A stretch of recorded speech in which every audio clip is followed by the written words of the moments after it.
And I think in looking at it, I've been thinking about how I wasn't willing to shift. And then I went back to teaching as a last resort, like, oh, well, if I need to make money and I need to survive, like, I guess I'm just going to go back into teaching. And it was like, I'm resigned to this. It's not like I'm excited to this. It's like I Mm, put myself back in the prison, right? I put myself back in the box. right. And so I actually needed Hodgkin's lymphoma to like help me realize that the world is way bigger. And so when I came back from Hodgkin's and I went back to my classroom, I went to the students who were struggling the most. It's all spirit. It all is working together, and like it doesn't matter if you're Buddhist or Hindu or Christian or Islamic. If you are tapping into spirit, you are tapping into your best, highest, truest self. Am I walking in my purpose? I am now. Was I always walking in my purpose before? And the answer is yes, but was I doing it to the scale of which I was needed?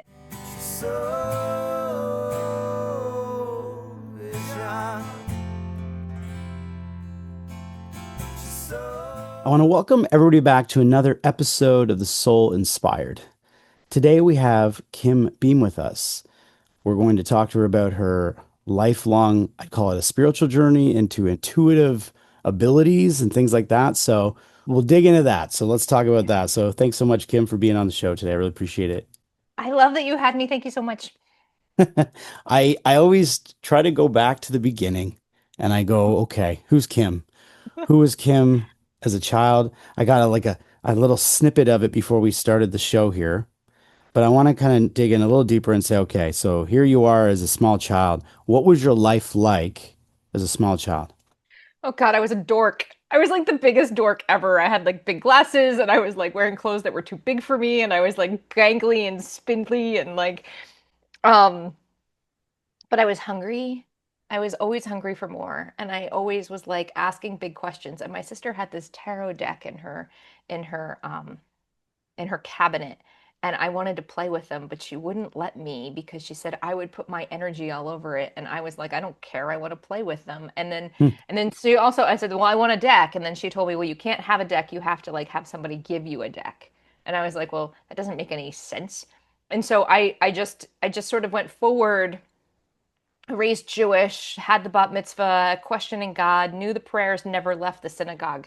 Like I could feel them bouncing off the ceiling and not getting there. So when I bumped into Christianity, I felt the difference. I felt the difference between prayers leaving the building and then the prayers getting to where they were supposed to go. I knew in Christianity the prayers got out of the building. And I was like, that's really interesting. And so that made me explore because it felt different. It felt different for me. And so I did become a Christian, but inside Christianity, again, I was looking for more spirit. I was looking for more connection with source, and I didn't know how to get there. Eventually, I found my way into a church where they were like where they believed that the gifts of the spirit were present for today. So they're like, if there was a gift in the Bible, then we could have it today. You just have to like figure it out and walk in it. And so I became a member of the prophetic team, whatever that means, right? And then I also like was on the healing team. So that means I would actually lay my hands on people and they would get warm and I would get warm. And I could feel it happen and I could feel the energy moving out of me. And because I was so tapped into source and so tapped into spirit, Holy Spirit at that time, um, I knew where all the information was coming from. I was solid in my knowledge of where that information was coming from. Um, and then and then I got super sick. And then Mhm. after being super sick, I kind of looked at God and threw him up the middle finger and said, I'm done. I'm done. I am not Job. Like Job, you like took everything he had. I mentioned at one point, like to you earlier, I had a apartment fire, right? I was accused, like all this like shitty stuff happened, and I still continued to praise God. But then the second I got like my body was attacked, I was like, that's it, I'm out. I tap out. I'm done. I'm not playing this game anymore with you. And so I stopped listening to my intuition. I stopped listening. I was like, well, if I'm not going to listen to the Father and I'm not going to listen to the Son, I am definitely not going to disrespect the power that I know is in the Holy Spirit. And so I cut off my intuition and said, I'm not listening to it. And I found my way into a mindfulness-based stress reduction, my meditation program, and I realized I wanted to like be an instructor on how to do this because it was like feeding me in a way that even church didn't feed me. And so I was sitting at a 7 day silent retreat. I babble all the time. I talk incessantly. So like the idea of me being silent for any period of time is Yeah. hilarious. And so I was on a 7 day silent retreat. And while I was sitting in the retreat, I heard very clearly, you are most alive when you are in your intuition for other people. And I was like, well, that's really interesting. And I was like, but I'm not going to disrespect the Holy Spirit. If I'm not willing to talk to the Father and I'm not willing to talk to the Son, I am not going to talk to the Holy Spirit. And they were like, don't worry about that part. We'll take care of that part. You do what you're supposed to do. Get into your intuition for people. And I went and bought a tarot deck. And so it all came full circle. Ah, wow. So it all came around. Yeah.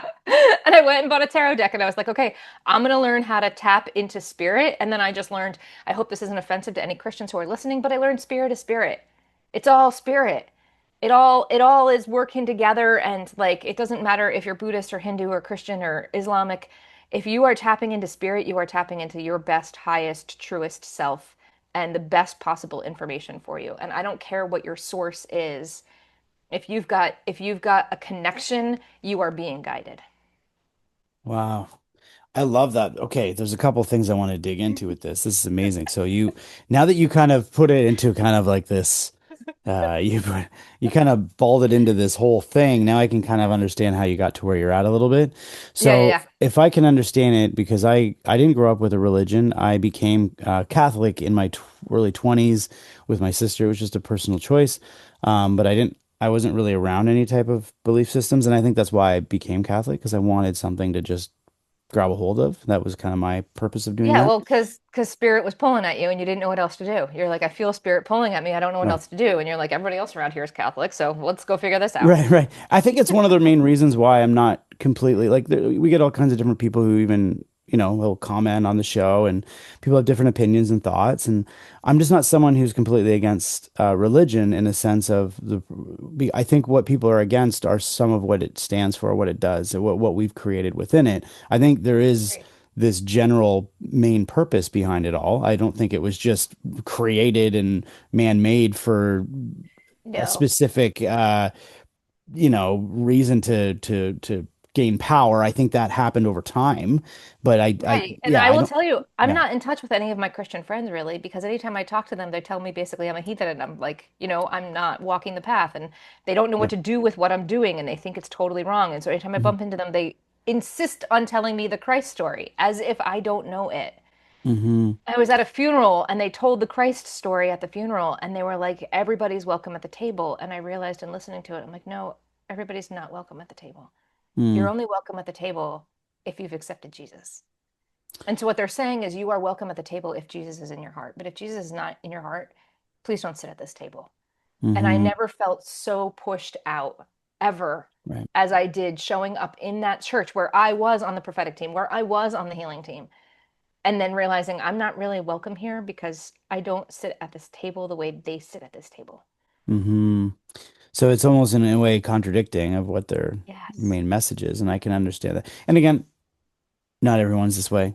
I want to No. put it out there, but Yeah, yeah, this is again what pushes people from it. This is the whole reason why that even exists. Otherwise, everybody'd be singing "Kumbaya" and happy with their forever in their religious decision, and you wouldn't see people leaving certain things. It's what's interesting about your story is you started Jewish, you raised, and I don't know anything about the Jewish faith. I'm ignorant take to it. I've Christ out of it, and then you have the Jewish faith. It's all the Old Okay. Testament. Yeah, the way that you described it, it seemed like there was kind of like almost an internal, um, I don't want to use the word worshiping, but an internal worshiping like within the church. And then when you found Christianity, it was like, oh, prayers can be sent outward. So it went like inward, outward, and then it was within. Like once you found Mm. this other, is that kind of a way to Yeah, describe? that's a really interesting way of putting it. Yeah. It's just the I way mean, I got it, the way you for said my it. little 7-year-old brain, right, when we were sitting there singing our songs and like doing our thing in like Mhm. Hebrew, I knew people were praying and I knew that people were sincere, but it sort of felt like to me that prayers went up and just they hit the ceiling. They didn't get Mm, to where they were supposed to go. right. And there just wasn't an avenue to make that transition all the way up into spirit. And I don't know, Yeah. that was just my take on it when I was little. hmm It's what I felt intuitively was happening, and maybe that was just in my synagogue that I felt that way. I can't answer to that. Well, in your personal journey, it sounds like each piece of it was purposeful though, because you Oh yeah. got something from each part until you got to where you are. What I wanted to ask you, because you mentioned you got, I don't know how much you want to dig into this, but you mentioned you got ill, right? You became Yeah, ill. yeah. I don't know how long ago that was.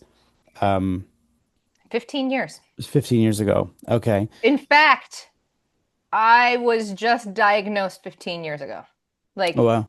I was diagnosed like May 15th, May 20th, 15 years ago. Oh So, wow. It's yeah. So, very soon, very close to yeah. this time frame. You This is an area I dig into sometimes with the soul inspired. Often I get people who are in the healing world, and some of them have had, NDE, some of them have had spiritual experiences and they've had miraculous healing. Some of them have had to have a combination of Western medicine with healing and all Mhm. these different things. Um, I'm not sure which route you took to get better and outside of just going internally. And you said you did some silent retreat, you tapped into yourself and the Holy That Spirit. was the silent retreat was all after. That was I after. I it was after. Yeah, I just Mhm. basically put myself in the chemo chair for 8 doses. Okay. Yeah. So you did go the Western medicine way. Yes. What, Yes. in saying that though, Yeah. is there key points now, and I'm not saying we can all completely avoid um, things that'll come up in our lives, but is there key points that you can look at when looking back now where you were when you became ill that kind of pushed you into that direction more than, Yeah. I'm trying to put a message out there to see if people can avoid these types of things, obviously, and if there's a Exactly. way we Like can. Louise Hay, you can heal your life, right? Yeah, Like getting there before it happens. Like getting what there can, before it yeah, happens. let's Yeah, not light the yeah, fire, right? So how, if you look yeah. back, was there key moments that you can pinpoint and what you would have done different or what could have happened different for you? Sure. Yeah. So I was a teacher for 12 years of my life before I got sick. Actually, I think the last year and a half of teaching that I count as 12 years, I was like done being sick, but right. So I got into teaching and I thought it was easy. I thought it was really easy and I thought it was kind of a game and it was super simple. Parts of it. The parts that I really enjoyed were like the connection with the students and creating space for them to be their authentic selves in my classroom. And I would start most of my school years by saying, as I got older and in the teaching, I'd be like, we are in this box. We are in a box for the next, you know, semester, next year. We have to live together inside this box and we have to figure out how we're going to live in this box together. I would say, I need to know if you're having a bad day. I need to know if you're not like, if I'm joking with you and it's not landing the way that it's supposed to. I need to know where I'm off. But you also have responsibility in this, and that is you need to communicate with me what you need. And so I went at teaching in a very different way than most of my colleagues did because they were like curriculum focused and I was student focused, Hmm. which I think made me a really bad teacher because I wasn't like curriculum driven and everybody around me is like, they need to be able to do this, this, this. And I'm like, I'm sorry, they didn't eat breakfast this morning. Right. I'm sorry, that one is struggling because she just had a major life issue and she can't get her crap together and she's really, really hurting and she's crying all the time. And so, yeah, I will do whatever I can to make sure that she passes this class. Right? Mm-hmm. Um, so I was actually, I think looking back, I think I was super depressed while teaching. There were things about it that just weren't freeing for me. I would come home from school and I was an English teacher, so I had like this stack of grading I was supposed to do. And I would like bring the stack of grading home, and this is before I got sick. I would bring the stack of grading home and it would sit at the front door and sort of be an albatross all night. And I'd be like, I'm supposed to work on you, but I'm just not there. I just don't have the energy. And then I would pick it up and carry it back into school. And I was just like, low level, not okay. And there were people around me. They had brought they meaning my spirit team had brought this individual in who was like a best friend, and he was two doors down from me, and he was also miserable in teaching. But he and I sort of I joke that we shared a brain, like we really did in a lot of ways. He was Buddhist though, like hard, like for real Buddhist. Like he didn't eat meat. He actually came off Facebook because if you're looking at something on Facebook that somebody posted, it's no longer now. it's like then. And Mm. he's like, I can't, the dichotomy of not being in now while I'm on Facebook, he's like, I can't do it. And he like pulled himself off. I can see why. Yeah. I can see exactly why he would do that. Yeah. So Hmm. he's like for real Buddhist. And I was like Christian. And then he and I would like, he would be like, I don't understand this Christian thing with you. He's like, I just don't understand it. And I'd be like, well, it's really about spirit for me. And I think in looking at it, I've been thinking about how I wasn't willing to shift. Mm. I wasn't willing to shift my thinking. I had left teaching for a year and it was like the hardest year of my life, financially. And just, it was just challenging because I didn't have any direction. And I was like, and then I went back to teaching as a last resort, like, oh, well, if I need to make money and I need to survive, like, I guess I'm just going to go back into teaching. And it was like, I'm resigned to this. It's not like I'm excited to this. It's like I Mm. put myself back in the prison, right? I put myself back in the box. Right. And so I actually needed Hodgkin's lymphoma to like help me realize that the world is way bigger. And so when I came back from Hodgkin's and I went back to my classroom, I went to the students who were struggling the most. Before I say this, though, let me say, when I was in waiting rooms, I talked to a lot of people. And in my waiting rooms where I was waiting for the door to chemo open, and I always called it the door to hell, literally the door to hell. Like Mm. it just the way you feel and how I just get dumped in a grave, like literally dumped in a grave, and it would take me about 2 weeks to crawl my way out of the grave. And then they would be like, "Oh, great, we're so glad you're back a little, but we're kicking you back in." And so I would be in waiting rooms and I would be talking to people about their story, and people would come up to me afterwards and they were like, "This is my darkest day. And I need you to know I really thank you for being light for me." And Mm. we talked about their like desperation to live and how they wanted to go to a wedding or they wanted to see grandchildren or how they wanted more time with their husband or they wanted more time with people, right? They were just desperate to live. And then when I got back to my classroom, I would look at the kids who were like struggling the most and failing the most and giving up the most and spending the most time in like suspend in school suspension. And I would sit down with them and I would say, listen, I really need to understand because I'm coming from a place where people are desperate to live. I was desperate to live. And I was like, I want to know what your goal is. Like, what is it that you want out of this life? Like, as Mary Oliver, like, what are you going to do with your one wild and precious life, right? Like, Hmm. what is it that you want out of this life? And their response would be, I just want to get high. He's Wow. like, I just want to do drugs. Right. And I was like, but there's so much more. And they're like, not for me, there isn't, miss. Mm. They're like, not for me, there isn't. And then I couldn't live in that dichotomy. The dichotomy of people desperate to live and teenagers willing to piss it all away. I was like, I can't stay in this space. This space is no longer working for me. And then I went and I got a social work degree. And Mm. after the social work degree and during the social work degree, one of my friends was like, I guarantee you will no longer be a Christian at the end of this program. And I was like, that's not the case. That's not going to happen. And then there was one day I was in class and we were talking about the Stonewall Bar in the Village. And about in like 1969, there were riots going on in New York City, because being gay was illegal. And it was illegal to have a gay bar. And the gays found out about it and they came in from everywhere and they packed the bar so full that, like, when the police showed up, there was like no standing room even. And this is like the gay riots that were happening in New York City.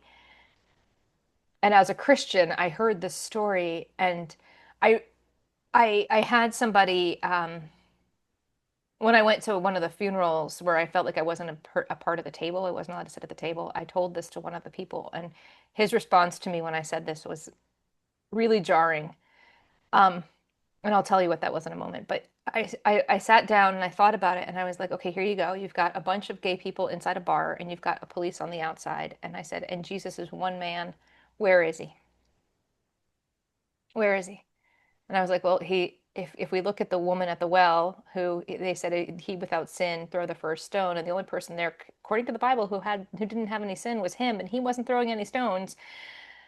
I was like, the only place Jesus could be, the only place he could be is inside the bar with the gays. And then I was like, the book is too small. Mm. the book is just too tiny. Like the stories about homosexuality and what's right and wrong and all of that, it's just too small. It doesn't, the book actually doesn't line up with the message. And Right. I was like, I can't stay in this religion anymore either. Mhm. When I told this to the guy at the church, his response was Jesus was in both places. As a corporeal human being, Jesus can't be in both places. And I understand what he's saying, like he's with the cops and giving the cops love as they're doing what they're doing, but at the same point, no, I don't think he's in both places. I think there's only one place that corporeal Jesus can be, and that is inside the bar. And if he's inside the bar, then everything else the Bible says doesn't line up with the love because it doesn't love homosexuality. So you hit a crossroads with your belief and faith. And interesting enough, I have a background in social work as well. So Okay. that's what I was going to be doing. And I worked with troubled youth. And then Yes. I I, as I I understand working with troubled youth. yeah, and it was a difficult challenge, especially when I would have to read their case files on why they were where they were. I worked with pregnant Oh man. teens, so what would Hmm. happen is I would have to read their children their children's aids, like we call that children's aid or children, whatever it is, social security, like, Yep. we'd have to learn these case files, and I go home and cry, and I'd get like so upset. I'd be like, how could someone do that to some kid? And then and yet I wouldn't be able to talk completely about that with them because it was a weird mix where I was. So I decided that I couldn't handle it. So what I ended up doing is I had the love for music, and I decided I'm gonna open a music school. And what I'm gonna do is I have nobody knows I do this, so I'm gonna go and offer it to the I was going to juvie halls at like child prisons. I was going to, and I was teaching them guitar, and um it was a really amazing experience because it like brought a light out of them because like you said, they were in these like Mhm. very dark places, and I had to find a way to I got to a point where I couldn't handle some of that. So then, it branched out, and I wasn't just in the social work area of things, but that's kind of my background in social work. So as soon as you said it, I was like, oh, that's interesting. But it's Yeah. so broad. There's so many areas There's so within many that you areas of can social work. work. Yeah, yeah. And at the time I was like, nope, I can't do this. I can't handle it. And so, Well, I um, also got out of social work school and got right into a juvie residential treatment facility program as a mm, therapist, but they really liked me because I had 12 years teaching experience. right. So it was clear I knew how to handle children, and Hmm. it was clear I knew how to handle rough children. Right. Right. And Yeah. I'll also say the burnout rate on that is Oh, ridiculous. you have to be, and this is what I mean. You have to be a certain type of person. And that's why it's important that when you get into that field, that because it is so broad, keep your options open because Hmm. you actually could utilize yourself and find that purpose and that passion that you're looking for within it, and not get discouraged if you're in an area that's not suitable for you. That's my message to any social workers out there. Because I've seen some people thrive in it, and I've seen some people Yes. completely fall apart, and get very ill and all kinds of things. And the reason I asked you originally about like how you got through, why you think you got to that place. So Mhm. you're a teacher, and you had lost the passion, kind of like, or you had kind of lost the purpose and passion of what you were doing in that role. And that then doesn't feed our soul, right? And Right. I'm not saying it's always going to manifest itself into illness on people, but I think that I will say I've talked to a lot of people who've had NDEs, uh, and I would say that it can be a common occurrence because Hmm. sometimes if we're not intuitively listening to what our higher self is trying to lead us to. Yeah. There's like some kind of power outside of ourselves that'll say, okay, well, let's mix it up a bit, and maybe it'll kind of jar you a little bit. And um, I don't think that's always the case. I'm not trying to say that everybody that's had illness out there, that's why it's there. I don't know. I don't have the true answer to that.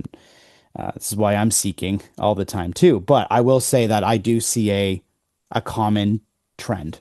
I have seen it with the Hmm. people I talk to, and I'm sure a lot of people out there even listening can attest to it just by listening to these kind of stories, and also reading about it and knowing someone in their family. Like, oh yeah, if you look at really what was going on in their life before that happened, or whatnot, right? But we can Yep. say that about everything. There's also people that triumph through it and don't have that happen, I don't know how they do it. They somehow listen internally. I think that's what I'm trying to get at is if we can try to somehow, and I really continue to do this. If I get a message or a feeling, Hmm. I go, okay, if this keeps coming up, and if if this keeps coming up and I keep ignoring it, I don't know if that's good. So let me actually reflect on why this keeps coming up. Why does this Right. feeling keep coming up or this message of Well, direction? I've gotten to the point now where I don't even ask why it comes up.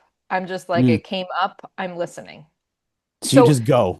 I You just go just, for it. yeah. I'm like, I'm not waiting. I'm just not Wow. going to wait because if I wait, then I'm going to put it off. And so I have this, like, Joe, I sort of have this fear where, like, if I don't do it, somebody else is. So, like, in the book of Esther, she, like, I don't know if you know the story of Esther. It's like one of my favorite books of the Bible. It's like chapters long. It's a very quick read. And it's the only one that doesn't mention God, surprisingly enough. Mm.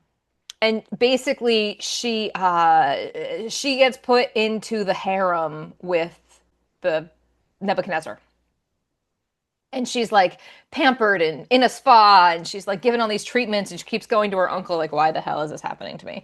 Like, he picked her up off the street and was like, you're so beautiful, you're joining my harem. And she was like, do I have a choice? She's like, I'm Jewish, I don't really want to be here. That's funny. um and her uncle keeps saying, for such a time as this, you're here for such a time as this. Mm. And I don't, and he basically said, if you don't step up and speak, that's fine. God will find somebody else to step up and speak. But you're here for such a time as this. And I know I said God doesn't get mentioned, and it's true. He doesn't. I don't think he says God. I think he says, somebody else will rise up to be the voice that you're not willing to be. And I don't want somebody else to have my assignment. I don't want somebody else to get my job. I don't want to be the person that gets passed over because I didn't step up when I had that opportunity. I don't want to miss. I want to get everything now that I've almost like died, right? And I went through chemo. I'm not going to miss anything else in this lifetime. I'm not going to put off living because of fear. Yeah, do I do things scared all the time? Absolutely. I am scared shitless most of the time, Mm. right?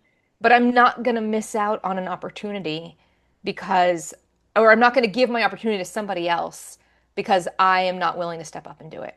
So now, whenever I get an inkling, I'm like, this seems like a really bad idea. I don't know if I should do it.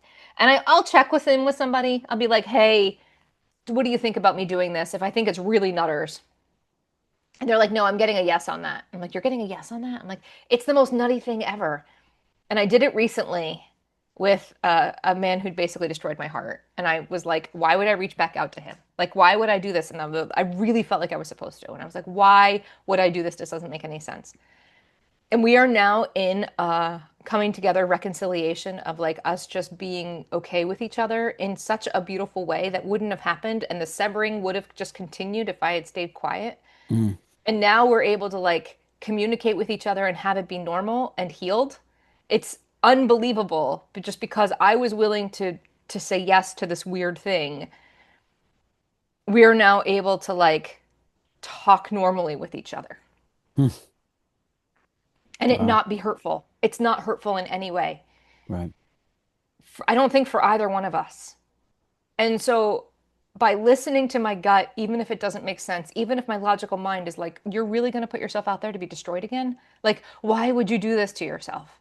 Be Hmm. like, why would you put yourself in a situation where he has the power to hurt you again? And instead, it's turned into like, we may actually just be best friends. Right. Right. And I actually love you just brought that up because I've had a recent conversation with another guest where we were talking about like societal norms. Like we're taught that this is the way it is. If you're in a relationship and the relationship ends, it's over. You never talk to the person again. It's done. You sever it and then you move on to the next person and then you do and it's like and she was saying like who who made that up? Like who created that idea? So it's like, yes, sometimes if something goes really wrong and that is very bad for your energy and it's not a good, I mean, obviously that's not good. But if there's just a separation and maybe it just didn't work, some people either, reconcile and get back together. Other people are like, you know what, we're better as good friends and we'll continue to work through our lives and see what happens. but we can Exactly. still have a conversation. We can still see how each other are doing. And then meanwhile, other people will be like, why would you do that? Oh my goodness. Don't you realize what happened? Like he cheated on you or she cheated on you and this happened and maybe you were abusive or whatever it is. There's always like every outside people. And it's like, yeah, but then you're not, again, you're going against what you're feeling because of what you've been taught is right. It's kind of the Right. same thing with like any kind of religious Yeah, dogma, right? It's like this is the way it is, this is what you have to do instead of trusting your intuition, like your intuitive feeling. And that's exactly. probably, and see, I think some of us think that that actually doesn't harm us, but it's almost Oh, like I've come to realize people talk about on the show a lot is how we have this physical body, but we also have spiritual body, we do. right? Yeah. And I think doing things like that is actually like getting injury to our spirit body. It's like harming our spirit body. And over time, I that was, energy dissipates and gets angry. And then that manifests through physical illness or ailments. when I feel into the energy of a no, it's like closed off. It's a severing. It's a not open to opportunity, right? If I feel into the energy of a yes, it's expansive, it's possible, it's like opportunity, it's like wide open fields for me, right? It's like a big giant open plain of possibility. But if I say no, I shut the door to that. And so when he and I weren't talking for a year and a half, it was just a big giant no. Mm. It was just a big closed door. Hmm. And it was a lot of hurt and a lot of pain and a lot of severing. And he's actually probably somebody I'm supposed to have in my life, but because we're so blech, it was blech, right? Right. Good, to be good completely description. Perfect to be description. completely articulate. Yes, absolutely. I think you can find that in the dictionary as well, page 285. Exactly. Yeah. Yeah. And so I have found over and over when I am willing to step into my fear and say, okay, I'm going to say yes to this. I don't know how this looks. So I'm starting to do house parties, right? Like which means people are inviting me into their house. I bring hot warm I bring apple cider which we then warm on the stove and I bring a whole bunch of mugs. So long as I if I have to fly to you, I don't bring the mugs. But if I Mm. can drive to you, I bring the mugs, right? And then people ask me, so I'll show you an example. Like here's the front of the card, and then the back of the card. I don't want to show you too much because somebody's information is on it, but you can see like and then they like write their name in there, and then there's a question, and then like tarot cards, I just pull it out and I'm like, okay, whose question am I going to answer? And so I'm doing this at live events in people's houses right now, but eventually it'll be like in Mm. a hotel, sort of like Esther Hicks, right? Wow. If I say no to the opportunity of being in somebody's house, somebody is going to lose the opportunity to receive whatever encouragement or whatever healing I have for them. Mm. See, I got to step in for a second. I love this. So obviously you've moved into using your intuitive gifts, and we'll talk a little bit about that kind of thing that you do now. I have the same thing where I've been coaching music for 13 plus years now. Always an empath, always an intuitive.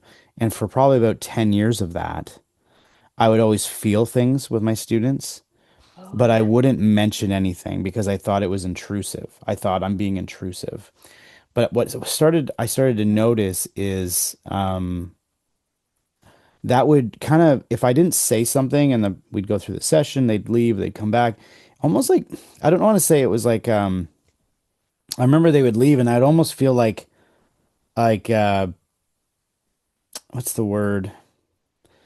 Like I missed the mark on something. Like there was always this Hmm. feeling of like, oh, I probably should have said something even though it would have been inappropriate. I mean, not inappropriate, but maybe I thought it was going to be inappropriate. Right, right, right. What I do now is if someone comes in and I notice their energy right away, um, I'll take one moment to try to make sure I'm not going into an area that's um, Too maybe sensitive. inappropriate or insensitive. Yeah, because we're doing music. It's off. It's off. Like I think if I was doing this from a because now I do some spiritual coaching and it in that place it's expected. That's where it's expected. In a music session, it's like why is that coming up? But in music, you're using that energy Hmm. that soulful energy is always manifesting and coming through. Well, if you're sad and you're supposed to be playing an upbeat pace, that Yes, sadness is going to make the piece melancholy. Like it doesn't matter, absolutely.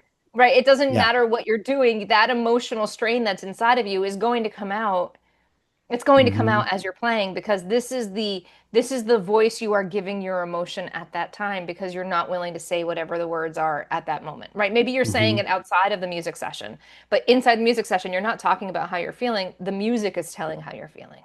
Yeah. Yeah, absolutely. Um, And you said something earlier about you just kind of go with whatever now. Like you just go yes, with it. So I what go with it. happens is I'll get the message of or feeling and I'll say it. That's my first like check to proceed. So I go blah blah blah blah, right? I'll say I'm feeling this. Is this going on or what, Yep. you know?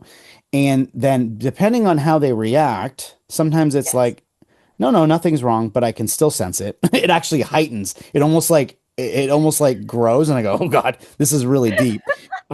So then I'll leave it though because Yeah. now I've already given that check. Like I've already said, "Hey, I'm here in your space if you want to." And then usually it comes out. Like I'm Of like course. 90% of the time it'll eventually start coming out. Tears will happen or this is going on or whatever, right? Hmm. Or how did you know that? Or things like that. Whereas before, I would think that I was overstepping. And then I would think if I overstep, I might lose that student and they'll never come back and they'll think I'm a terror. But I had to let go of that because They'll feel that seen.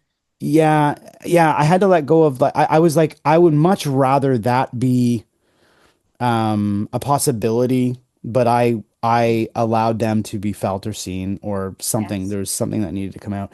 And if that means that this is the last day we work together, that's what it means. Like it was like I had to come Yeah. to that consensus. And once I did that, everything just felt better. I never get that feeling anymore.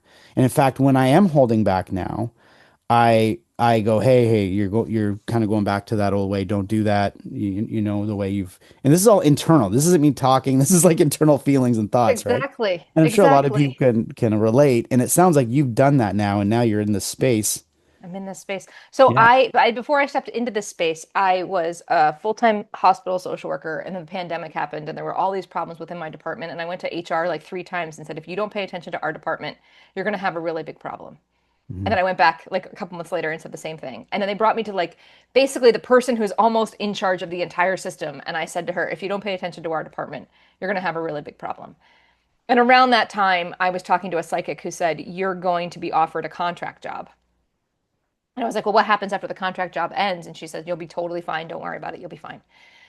So I took the contract job. It came up a week after she said it. I got a text on my phone about a contract job. And I wouldn't have paid any attention to it, I'm sure, if she hadn't said something. And so I went and I worked in a school for a year as a therapist. Mhm. And students, middle schoolers, would come in and sit in this giant oversized armchair that I had in my office. And they would sit down and I would look at them and I would be like, you had a big fight with your mom last night, huh? And they wouldn't have said anything. Mm. And they would be like, how do you know that? Like, Right. I Right. don't know, but I do. Are you okay? Right? Or, I mean, it wouldn't be that obvious, but something like that. Like, there was Hmm. one time I opened the door and I looked at a kid for 2 seconds and I was like, you're having a panic attack. And he Hmm. didn't look like he was having a panic attack, but he was having a panic attack. And he was like, how do you know these things? Right. Right. So you so your intuitive gift was highly online even in Yeah. those roles. Oh, yeah. Yeah. Yeah. And so then I used that in my therapy sessions. I'd be like, well, this is a weird thought. I'm like, and I would tell them, I'm like, I have this really weird question, or I have this, I'm like, I'm just gonna throw this out there and you tell me whether or not I'm wrong. And then they would be like, no, you're completely right.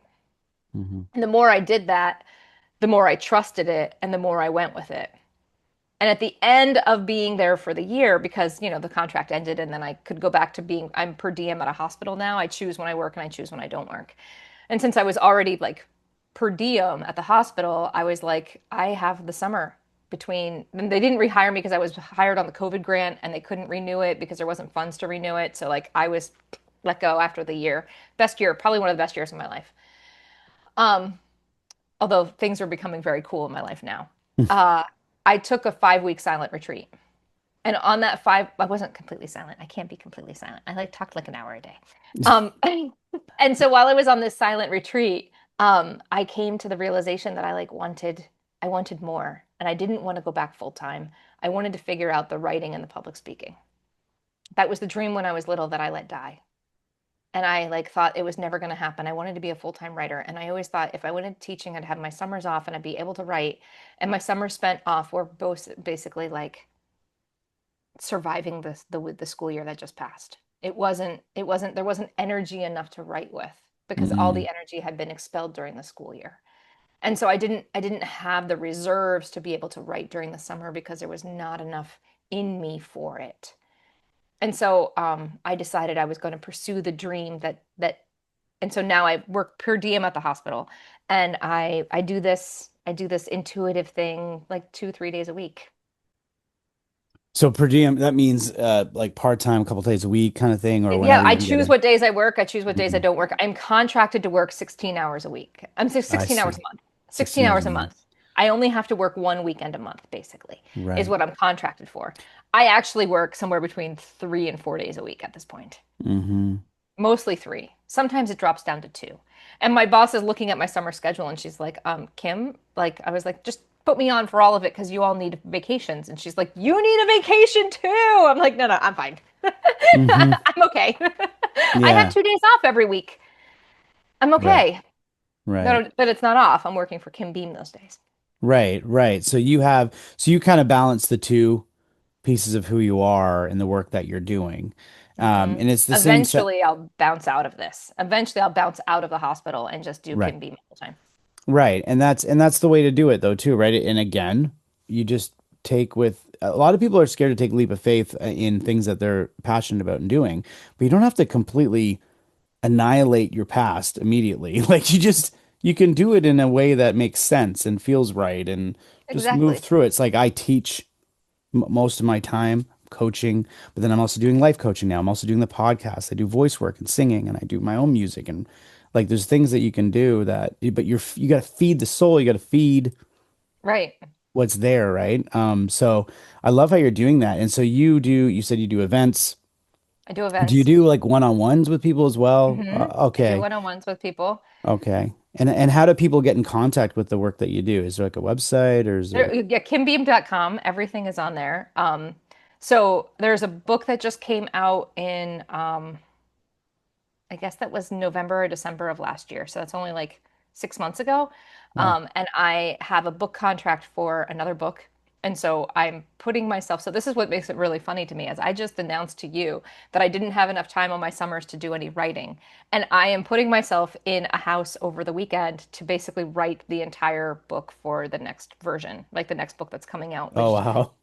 so here I have a copy of. So this is the first book that just came out, which is Walking Courage, Oh, Trusting I the love the Whispers of Your cover. Intuition. Wow. Walk in Courage. That's the And first so book? that's the first book.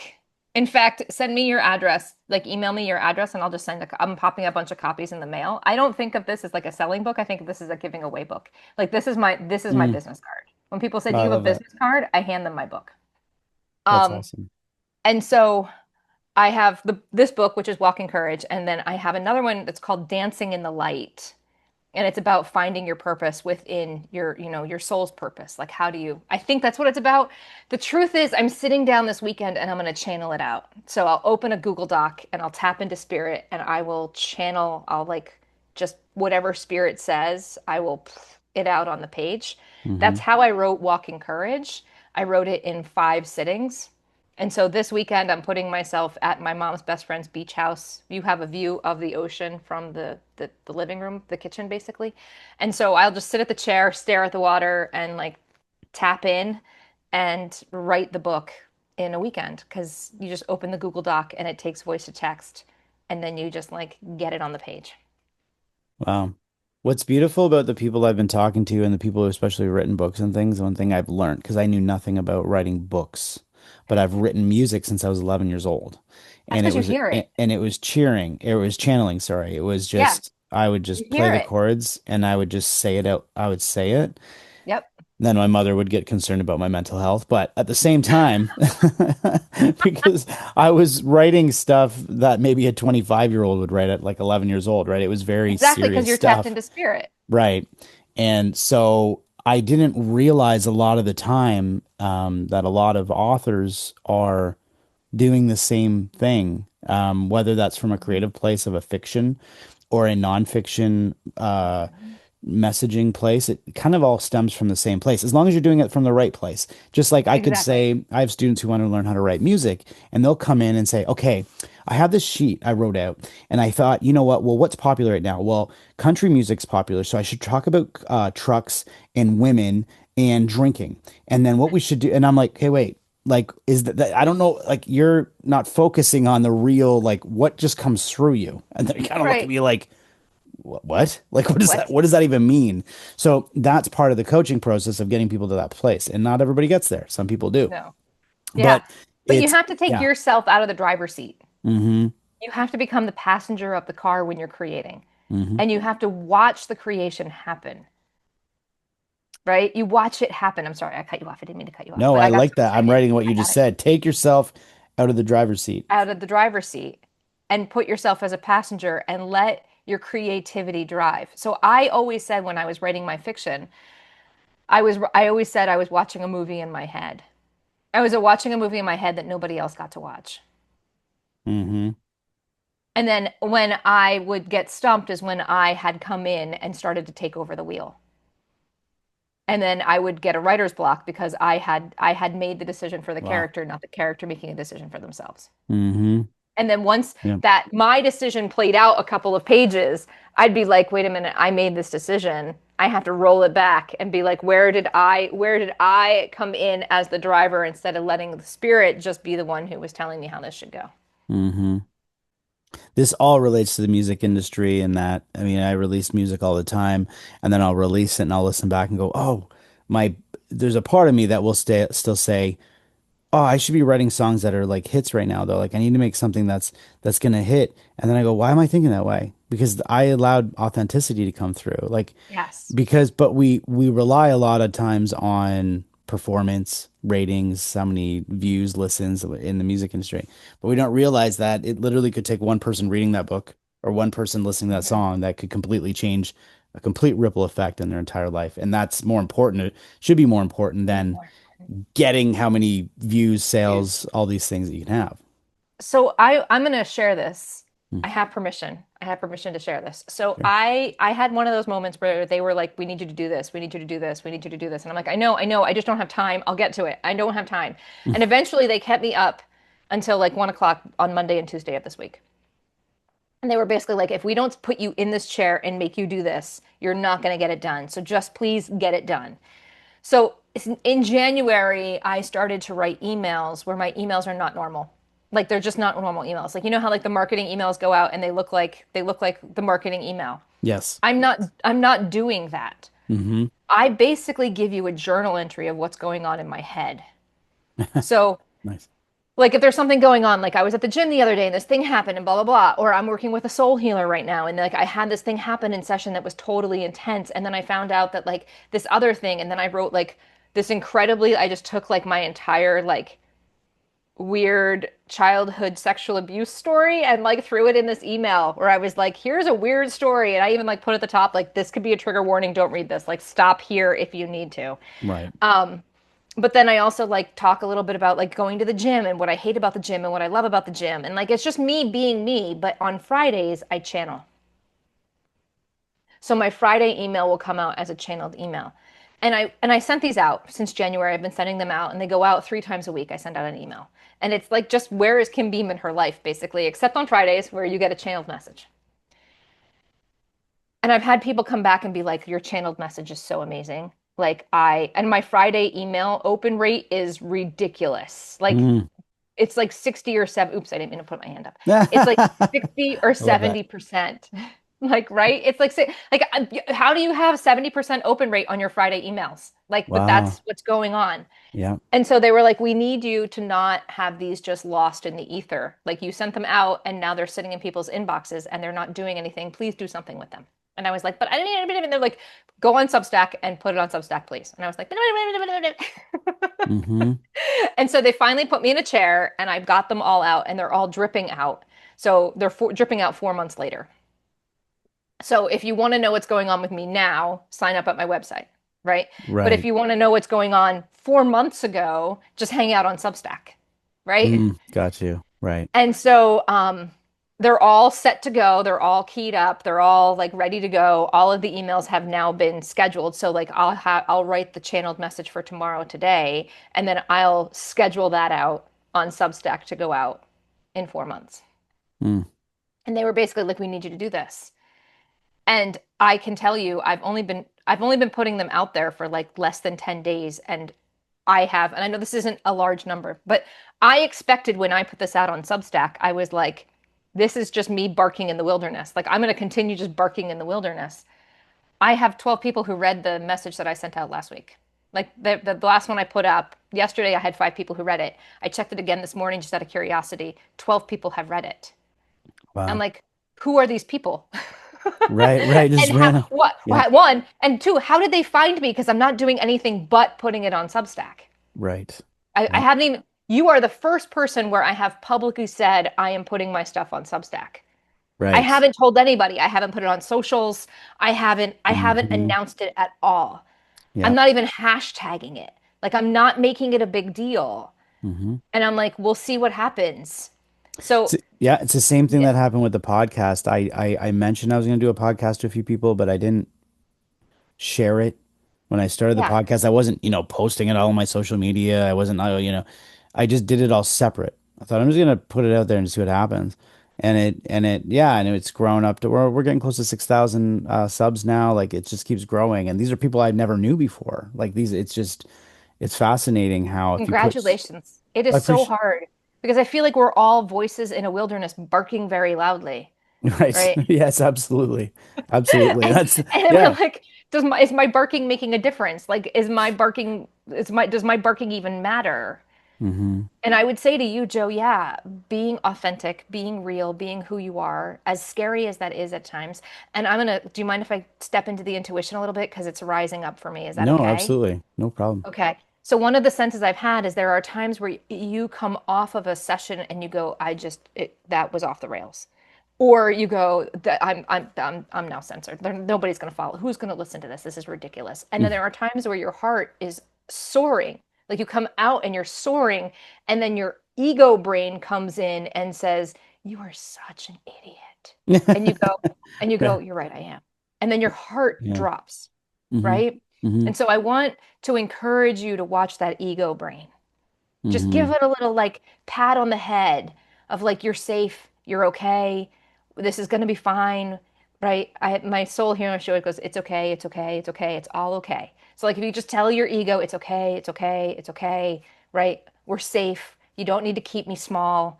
You don't need to keep putting me down. I get that you're scared. I get that you're Hmm. overwhelmed because that's what the ego does. It's all about keeping you safe.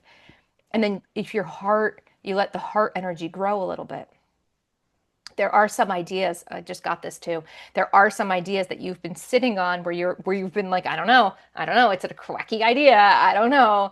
And so I want to encourage you to say yes to those because that is going to open up avenues of growth not only for you but for others. Okay. Like it's going not you see it as you pushing you. Like if I'm reading it correctly, you see it as you pushing you. But in reality, yes, it's you pushing you into areas where you don't even know what doors that's going to blow open and the impact it's going to create.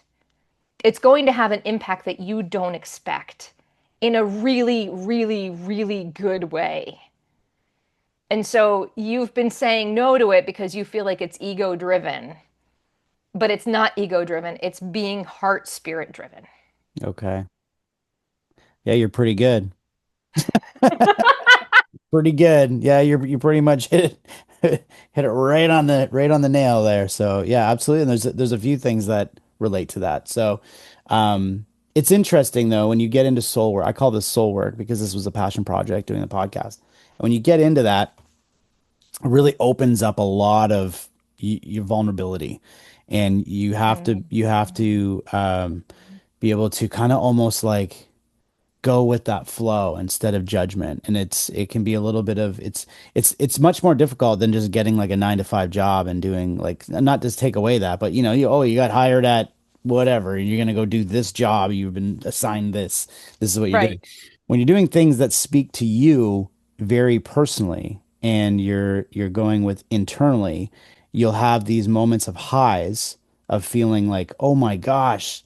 And then you'll have these moments of like, maybe I'm overstepping my own, like, yeah, does this look right for me? Is this like, and you start to question all these things. And meanwhile, if you just keep going, that's when everything feels right. And actually, that's when things move. That's when things start Right. to kind of like open up for you, right? So, Exactly.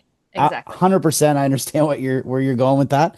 So I will take that, and I appreciate you saying something about it. And it's you're not the first to mention it. Oh, okay. So I think there's some intuition that's coming through uh to lead me in those directions. So there's The some other higher thing self. for Yeah. me is my ego when I step into my spirit, just to tap on what you're saying, is it tells me, what if you're wrong? And then what if you're Hmm. wrong? And then you say something that's hurtful for somebody. And then they take what you say and they've like quote unquote F up their life because you said something that they took that was wrong. So my ego is always like, don't say anything because you might fuck them up. Yeah. Right.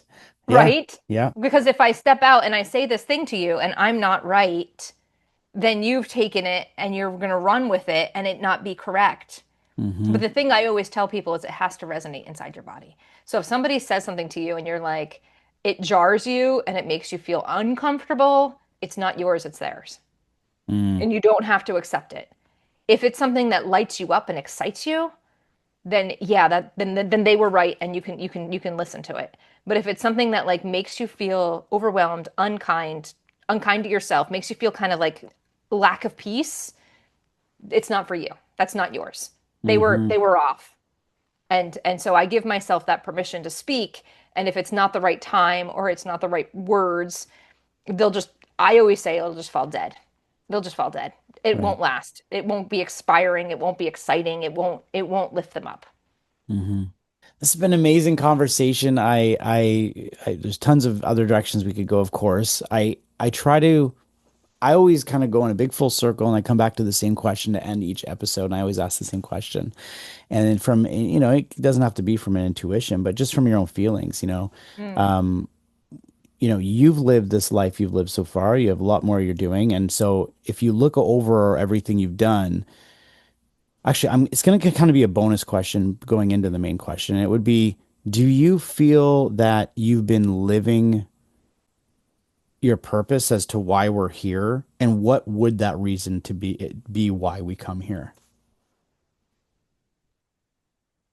Okay. All right. All right.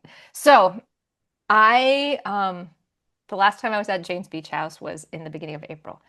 And my soul healer was like, you need to talk to Alexi. And I was like, I don't know who this Alexi is, and I don't know what you're talking about. And she was like, fine, but if you're telling me, and she has never led me wrong, like, right? She's one of those people that was like, I don't know why you're.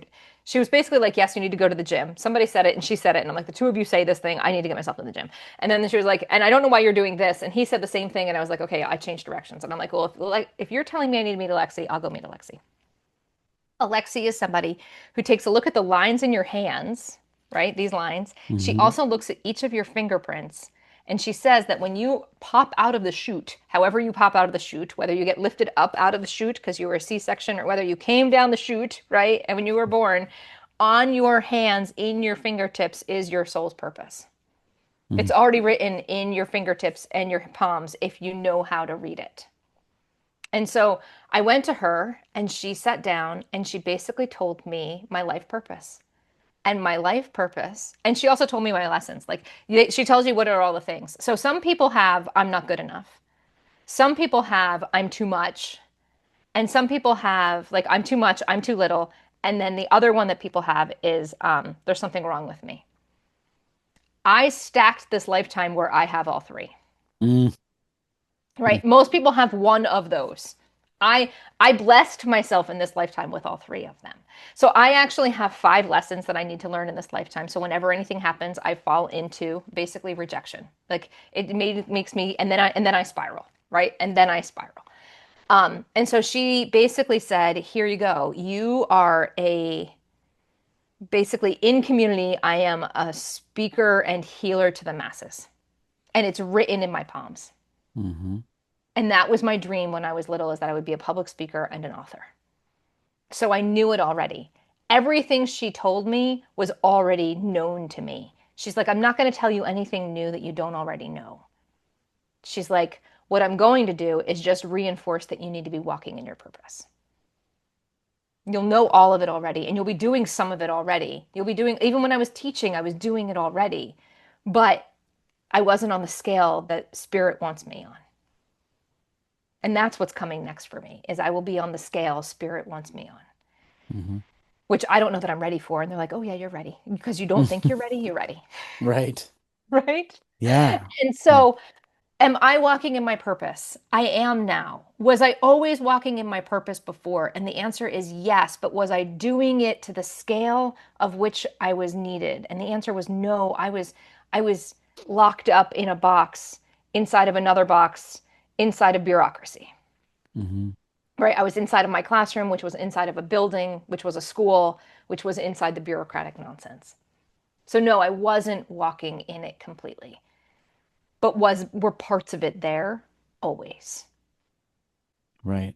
I love that. And I also, it all stems back to the originally what we've been talking about is the intuition, right? I almost wish that there was a way that as we're young, as we're, going through school, that we learn more of this about ourselves. Like to, that feeling you have when you're 6 years old and you say you want to be this, or, when before everything gets in your way, Hmm.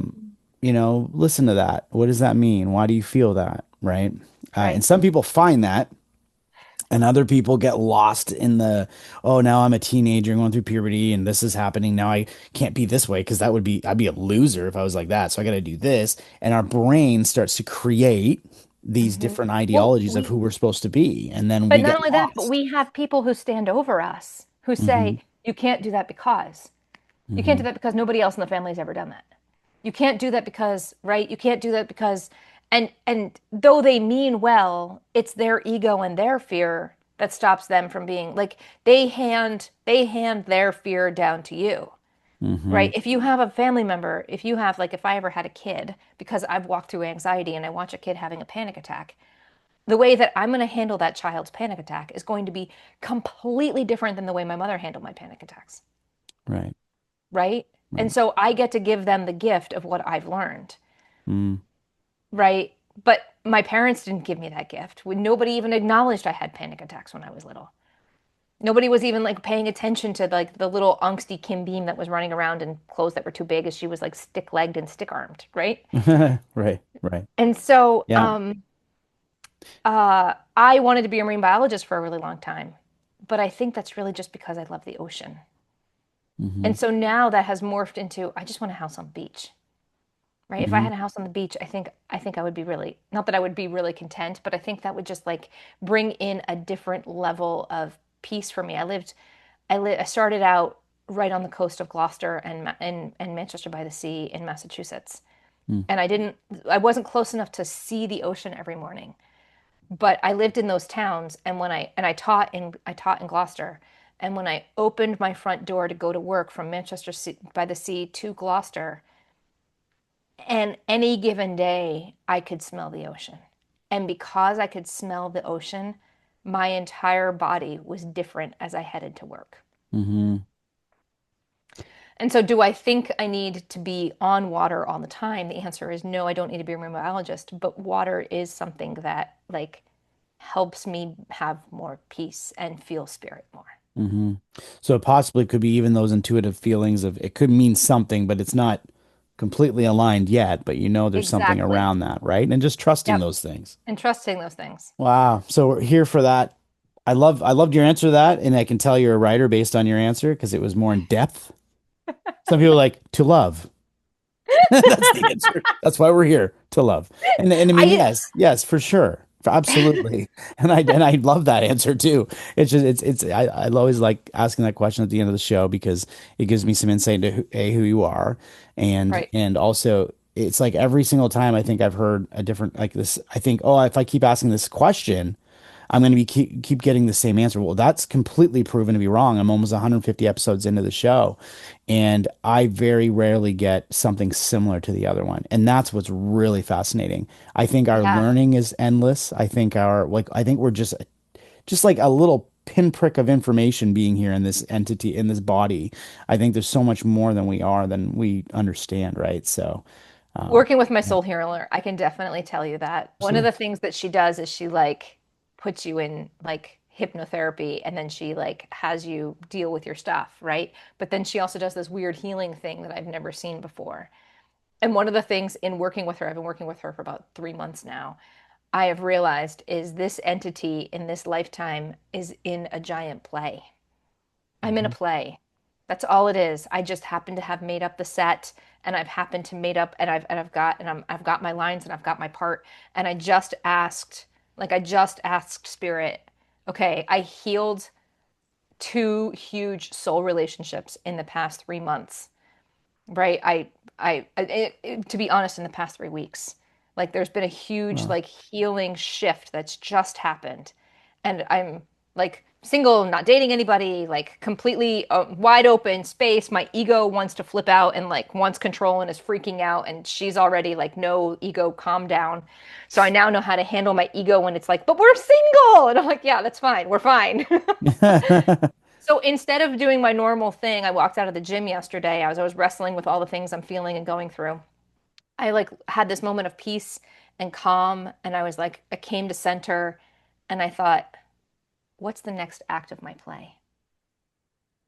mm, What's the next thing coming in the act of my play? Like as my I move forward, what's the next event that I should be aware of is the act that is coming up for my play. And their response was, you're going viral. mm, And I said, if you think I can handle that, and they're like, you can handle that. And I was like, okay, bring it on. I'm going viral. I'm like, I don't know how it happens. I don't know when it happens. It could be 5 years from now, right? I right. don't know, but that's what they said. And And so, that's coming from someone who, like you said, you were a young, I don't want to say geeky, but you said you kind of were kind of nerdy or whatnot, kind of quiet or whatnot. no, loud and A obnoxious. lot obnoxious, but you wouldn't have felt like someone who would, be okay being out there more, right? And so it No. really shows you the shift through your life. Yeah, Even the acknowledgement of that and whatever viral means, viral could mean 10,000 people, it could mean 10 million. Like viral is different to anybody. The same sense. exactly. It's like that's a big understanding to have once you get to that piece because you're like, Right. okay, this is like a real thing. And it But just, and I also recognize there's nothing I can do to make that happen. I'm one of those people that was like, "Oh, I'm supposed to be doing this. I'm going to go make that happen. Oh, I'm supposed to be doing this. I'm going to go make that happen." hmm Although I didn't do that with the boyfriend ever. My sister was like, "You need to go online and find the guy," and I was like, "No, the guy will just show up." mm, But for the most part, and I have gone online and I have had a matchmaker and I've done a bunch of things to make it happen, and it doesn't happen. And so now I'm just like, whatever, whatever. And so, right. but for the viral thing, there's nothing you can do for that. You just keep showing up for that. Hmm. Like there's nothing you can manufacture to make that happen. And so I'm not, I mean, people do and then it's fake and blah, blah, blah. I'm not talking about that. I'm talking about like, I just need to let spirit do it. Yeah. And if it doesn't happen, well, there's an example of like how intuitives always don't know what they're talking about. No, you're completely right, though. That is what you're saying about that is how it works. When you're authentically in your true self, that's when something happens. That's even if I look at my music career, it was when I got out of my own way that huge opportunities would pop up. And I go, I, this is like the one time I wasn't thinking of anything and then this happened. So if you're always Right. like trying to construct this what I need to be, it's like, well, A, you're going to be disappointed constantly because you're always going to be looking for this and you won't achieve that. And B, it's not authentic to yourself. So really you're just kind of like putting on a play for yourself. You're just kind of you're doing your own, you know what I mean? Where instead of Yeah. actually affecting people around you, you're just doing it for yourself. So I love how you kind of said that, I don't know what you just said. You said something that was really, really wise. You said that you We're would all just in a play. you're in a It's all just a play, play. but you just kind of were letting it authentically just happen. Like you're just going to Hmm. allow it to take its There's course. nothing I can do to Nothing make you this can happen. do. That's it, right? There's Yeah. nothing I can Yeah. do that will make this happen. I except do my piece, which is show Right. up and That's right. continue to put out, social Yeah. media content and like do all the things. But one of the things I said to my soul healer yesterday, I'm like, I don't know how it's going to happen. I'm not going to try and figure it out. I said, but it would not surprise me if it happens on Substack Hmm. rather than happening on my socials. I said because I have somebody who's like curating my videos. I don't have time to like make my videos and like making sure everything goes up and just program everything. I don't have time for that. I hire Right. somebody to do that for me. So Yeah. that means somebody else's hand is in there mucking around in my stuff, right? Hmm. It's not Hmm. me, it's not my spirit, it's somebody else's hand. The Hmm. thing that is directly me to my reader through spirit are my emails. And Wow. so if it happens, it's going to, I think, like in my little pea brain, it might be something else. It could be, right? Like, but in my Right. little pea brain, I'm like, the thing that is closest to spirit without any other hands in the pot is Substack. Yeah. That makes sense. That makes sense. Yeah, Well, I'll be sure to share everything. Anything you want to share, we'll put it up on the all the social media, all the all show the notes, I should socials. say. Yeah, And I've loved talking to you. This is amazing. Again, this is why at the beginning I said I don't really dig in too much because then at the end I go, wow, what a great conversation. What a great like it's just I love just having the conversation and I hope that people that are listening got something out of it. I generally turn to the audience and say, please continue to like, share, and subscribe to the Soul Inspired. hmm, Every episode we put out has a little bit of a different piece to it. So if you or someone in your family or a friend or someone you know that this would speak to, don't be afraid to share it. Follow your own instinct as well, right? A lot of us are afraid to put ourselves out there like, oh, I don't want people to think this is the kind of content I indulge in, but that could actually help someone else. So I always encourage exactly. everybody to share the content. And I want to say this too, is I sometimes repeat, somebody will send me something, right? They'll send me something and they'll be like, I don't know why I sent that to you. I'm like, do you know why you sent that to me? And I'm like, they're like, no, I have no idea why I sent that to you. And I'm like, oh, well, there was this thing that happened at the hospital that was really upsetting. And then that content of Simon Sinek that you just sent to me inspired me and gave me the words that I needed to be able to address the concerns in a very professional and like kind, supportive way. Hmm. And like, you may Yeah. not realize what you did when you sent it to me, but you actually extremely helped me by sending me that content because it actually helped me find my own words.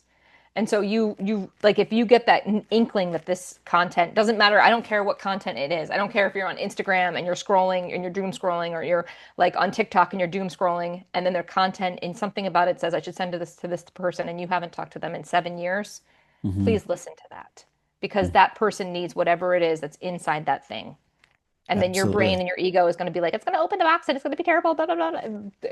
Just bat it away and be like, I understand what you're worried about. But my Yeah. heart is bigger than my ego. I think that's the theme of the episode today is to follow your instinct. Don't let your ego completely control everything going on. It could be just a funny, some video you found funny that you're like, oh, this person I used to know would love this. Just send it. Like just Yeah, anything that's gonna kind of lift them up or whatever. And if they look at it and they think, what's that about? Well, you still followed your own intuitive, right? Like that feeling of I have to push this because you don't know. Even if that person may even not think it affected them, it may have. So it's a whole like you said, we're in a play. So we're in a like play. play your part. So yeah. Anyway, Kim, I've loved having you on. I Thank you would love so to much have for you back having if me there's ever here. room for it. I appreciate what you Yes. do. And I would let everybody know, please continue, like I said, to keep sharing these things. And if you want to follow what Kim's doing, check out her website, and I'll put all that in the show notes. But thank you so much. Thank you. So